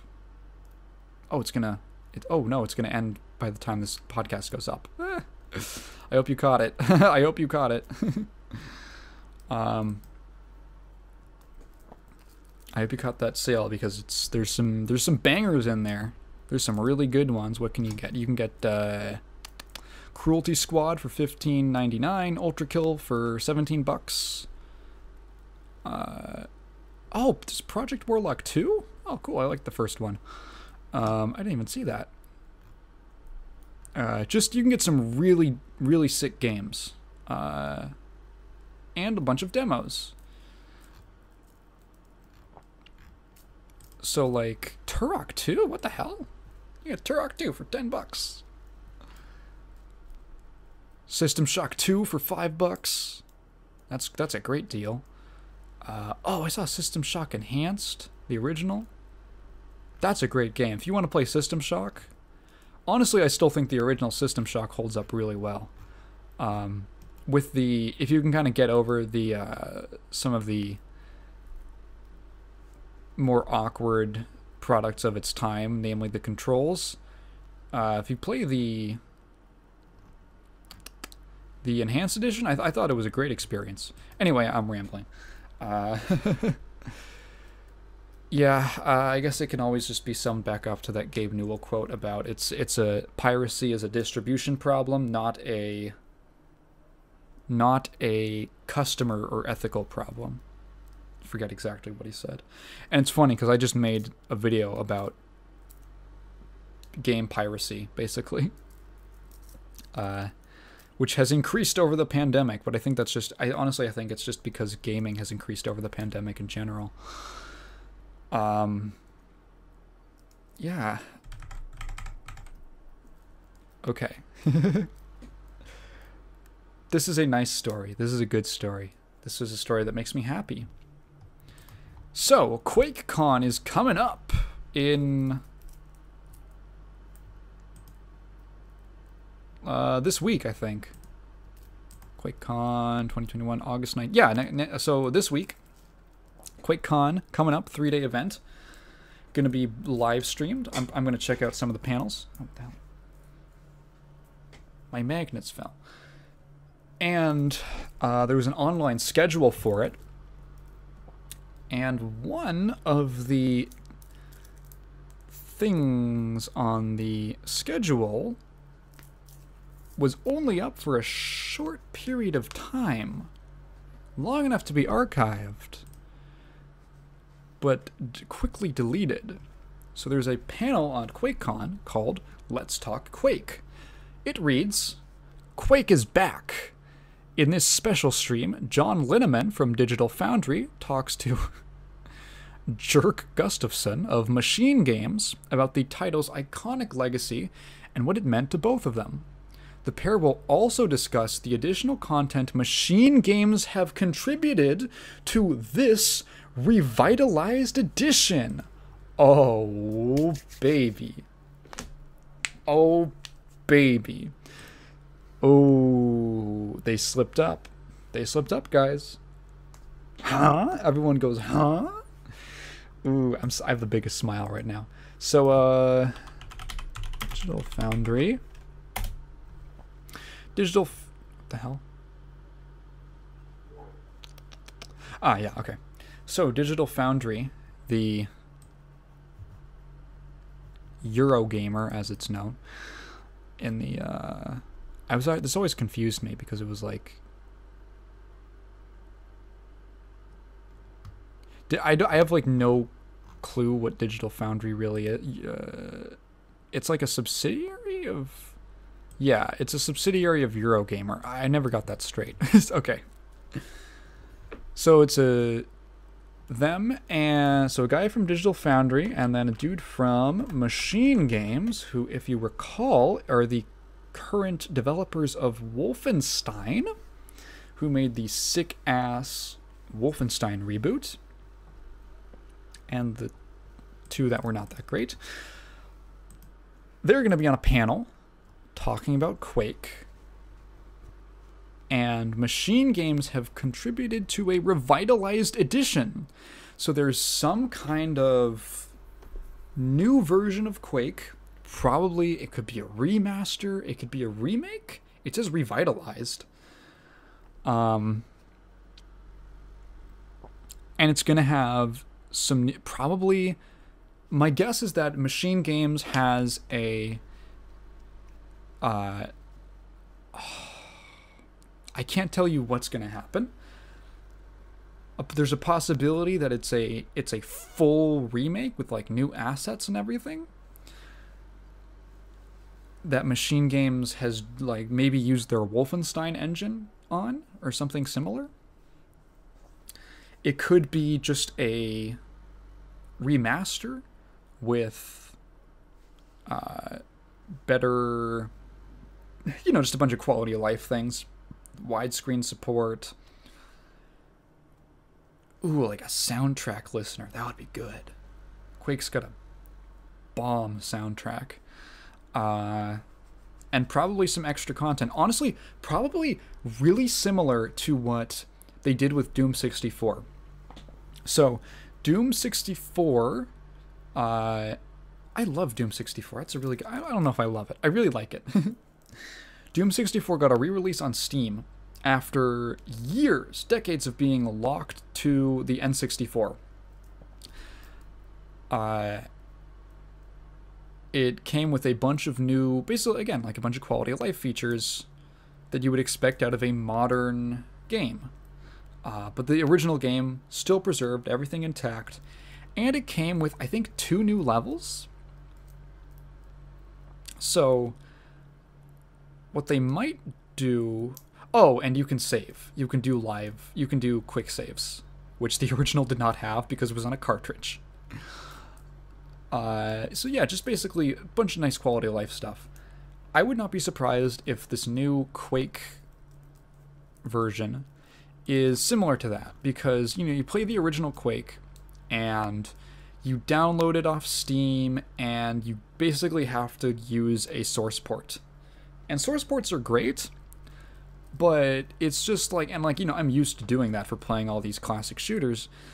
But it is like an extra step, and it's a little eh. And what I like about Doom 64 is that I can literally just click a button and play it. And that is really, it's the convenience of being able to go to my library, click on the game, and then hit play. Do I not have, why is, Doom 64 is on that, okay. All right, okay. So I was looking at my Steam library.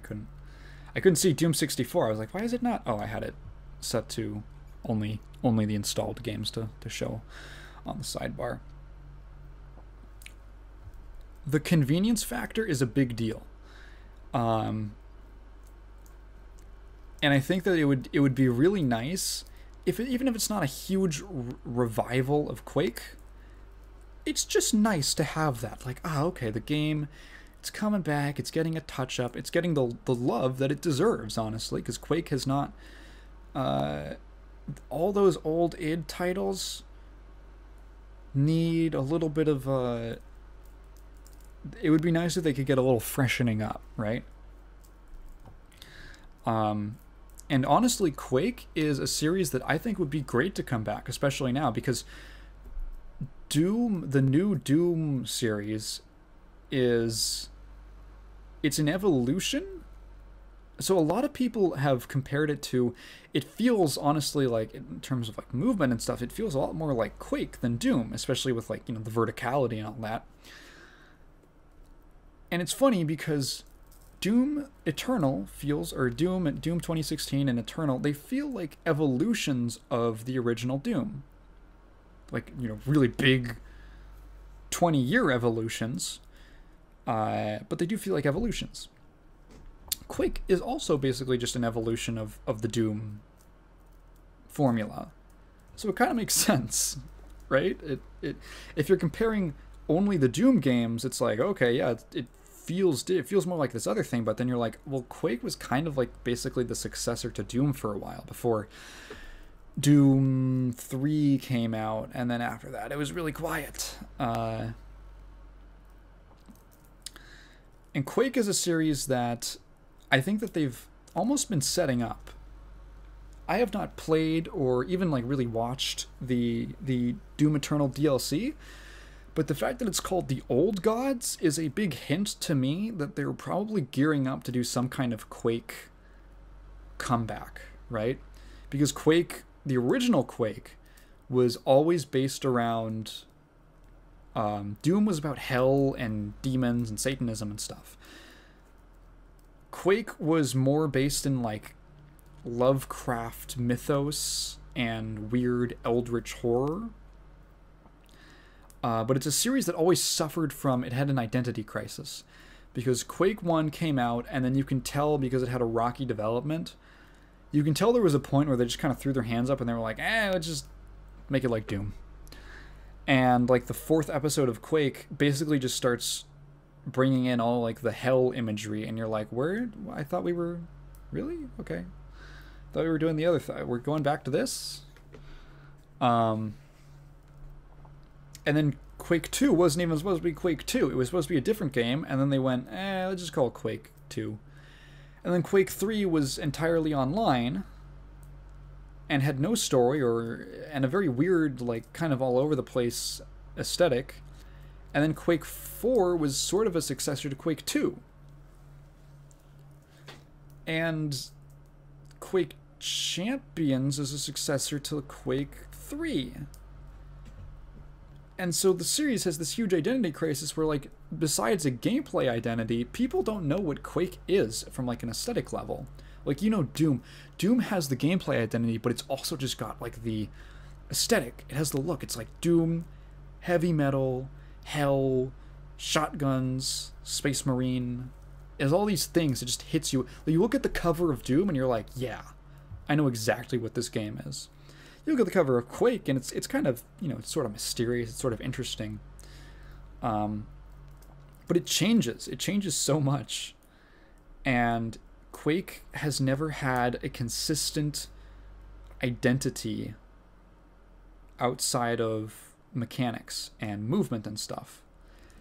And I think it would be really rad if in this new era of this people going back and having this appreciation for the classic style of like movement-based shooters, that Doom 2016 is kind of really credited with bringing back. I think it's a perfect environment to bring back Quake. I think if like the Doom Eternal DLC wraps up and they go, okay, now we're doing Quake, I think it would be great. I think it would make perfect sense. Because Quake, in a lot of ways, even the original game, honestly, I don't like Quake 1 as much as Doom. There's a lot of things I like about it. I think the movement is wonderful. It feels great to control. But there was just some things that like didn't quite connect for me. Namely, like, I didn't like the weapons were kind of samey. There's basically like, how many weapons are there? There's like the axe, regular shotgun, super shotgun, nail gun, super nail gun, grenade launcher, rocket launcher, and the lightning gun rod thing. That's like 7-8 weapons, and 2 of those that you're using all the time, or most of them, at least half. 3 of those, basically, so discount the axe because no one uses the axe. 3 of the weapons are basically just upgraded versions of other weapons. So like once you get the super shotgun, there's barely any reason to use the regular one. Once you get the super nail gun, there's no reason to use the regular nail gun. Once you get the rocket launcher, the grenade launcher actually does have use because of the way that you can like bounce the grenade around and stuff. So you can hit enemies you wouldn't be able to otherwise. But the rocket launcher is, like, in many ways an upgrade. So it felt like this thing in Quake where, like, in Doom, every time you got a new weapon, it was like, oh, I've got this new thing that's, like, in my toolkit. In Quake, it was like, okay, now the old thing is just obsolete, and there's no reason for me to use it. But, like, the base of it is good. Like, the base idea of... The idea of, like, a shotgun and a nail gun is really cool. That is just something that, in the same way that Doom is like a chainsaw and shotgun, the nail gun in Quake is super iconic to me, at least. It's really the logo is literally like it's a Q, but it's like a half circle, and then there's a nail going through it, and that's the the stroke on the Q. And then like. So the weapons kind of are a little for me, a little disappointing. And the enemies, basically, one thing about Quake is that it was one of the first, basically the first full 3D game on PCs. And that meant that they could not handle as many enemies on screen. So Doom is so well optimized that even back then they could throw 100 monsters on screen. Maybe not 100, but like a lot, right? They could throw like 30 monsters on screen and the game could handle it. And so as a result, Doom was more ready to throw a ton of enemies at you. Quake literally could not because of the hardware limitations. So the enemies as a result end up being, there's less of them, but they have more health basically. They're more bullet spongy, and it's just kind of less satisfying for me because I would rather take the feeling in like when you play Doom and there's like 3 imps and you just shotgun all of them and like they all just fall over and there's a huge like explosion of blood. That feels great. That feels really satisfying. In Quake, it's like, okay, there's one enemy and I'm gonna have to strafe around and just hit them with the shotgun over and over again. And then they fall over and die. And that's just kind of like not as satisfying to me. Now I think that there's ways that you could, if you literally just took the formula and the ideas from the new Dooms and you put them into a Quake environment and really leaned into the Lovecraft thing, which was just kind of abandoned and never revisited, unfortunately, but it's so cool. I think it could be really awesome. I don't know it would be, it'd have to be different. It should have differences from Doom. I think if you wanted to, like, you could probably do a lot of really cool things with the nail gun from like a mechanics point of view. Like, I don't know, augmenting your nails with something to give them different effects, or like, I'm just thinking about like, in like Dead Space, you can like chop off the monster's like limbs, and that has like combat implications. You might be able to do, what if you could do like a similar thing in like a Quake game where you could like, because they already had this technology in Doom Eternal where like you hit an enemy and then as its health lowers, like pieces of it will like fly off. What if you could do like a similar thing in Quake where like you can hit an enemy with like a nail gun or something and you could actually like disable part of it, and so they could be these really interesting like duels with enemies. That could be really sick. Quake also had introduced a lot of ideas like enemies that could only be affected by certain weapons, like there's zombies and you can shoot the zombies but they'll always get back up again if you use bullets, so you have to explode them with either the rocket launcher or the grenades. There's a lot of things in Quake's original design that could be integrated, could be updated and expanded upon in a new game. It's all there.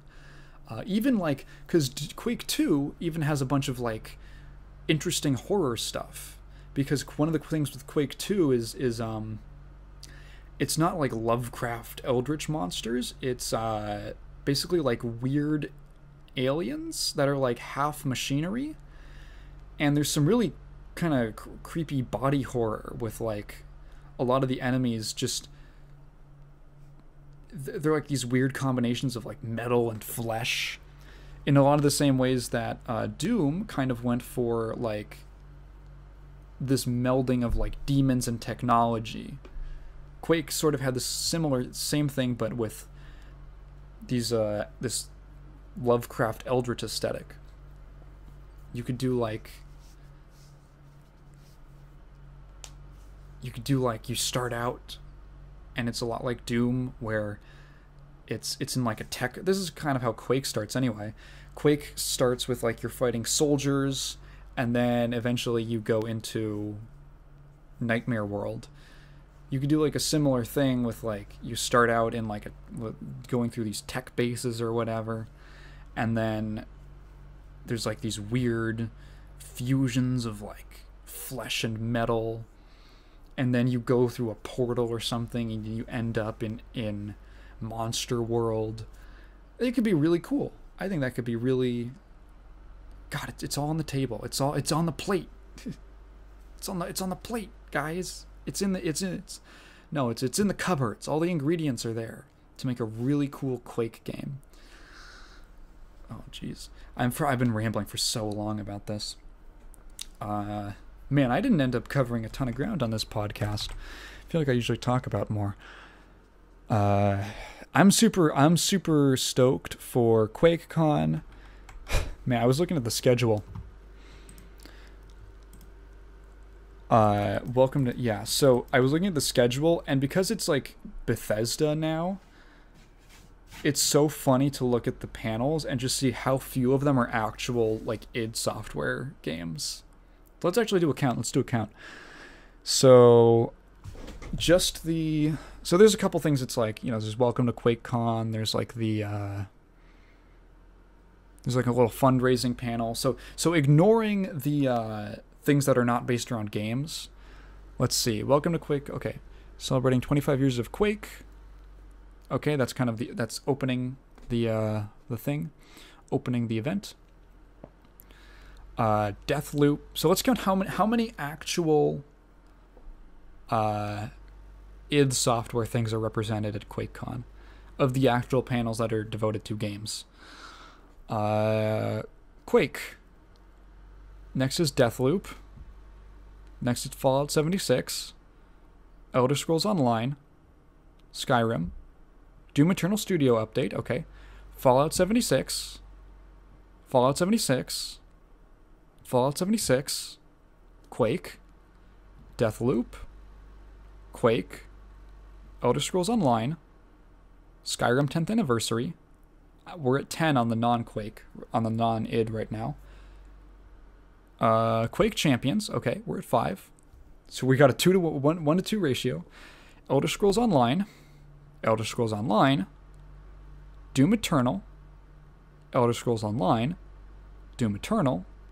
Fallout 76. Quake World Championship Grand Finals. Elder Scrolls Online. So that's like 15 non-Quake things and 15 non-id Software things and 8 id Software things. A little disappointing, but it's Bethesda. What are you gonna do? I'm totally gonna watch it. Might even be fun to do like a live stream. Because it's in like the afternoon in my time, so that's cool. The only panels I'm interested in, Quake. Honestly, like, they might literally kick off the thing with the announcement of this Quake remaster. I think that would be a really good idea. Because the first panel is celebrating 25 years of Quake. Wait, So wait, is that the same one? Wait, which one is it? No, Let's Talk Quake is at 10:30 on the next day. Yeah, I might actually it might be fun to do a little live stream. What are okay, that one. I'm not interested in Deathloop. I'm not interested in Fallout 76 or Elder Scrolls Online. Doom Eternal Studio Update might be fun. Let's Talk Quake. Code Orange vs. Quake. Honestly, it might not be fun to live stream it.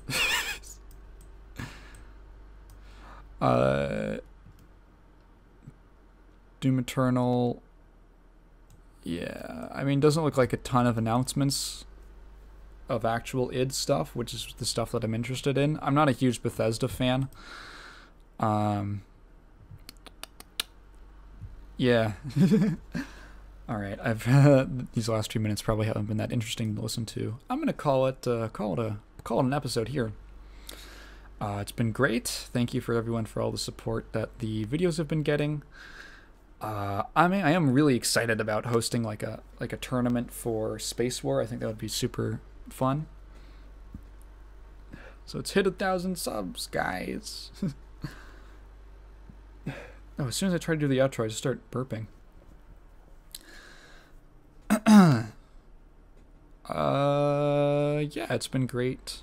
I always love doing this podcast. Feel free to leave any questions, any comments below. I'll try to answer anything on the next episode. We can talk about Quake next time. And yeah, let's have a good day. Let's have a great day. Goodbye.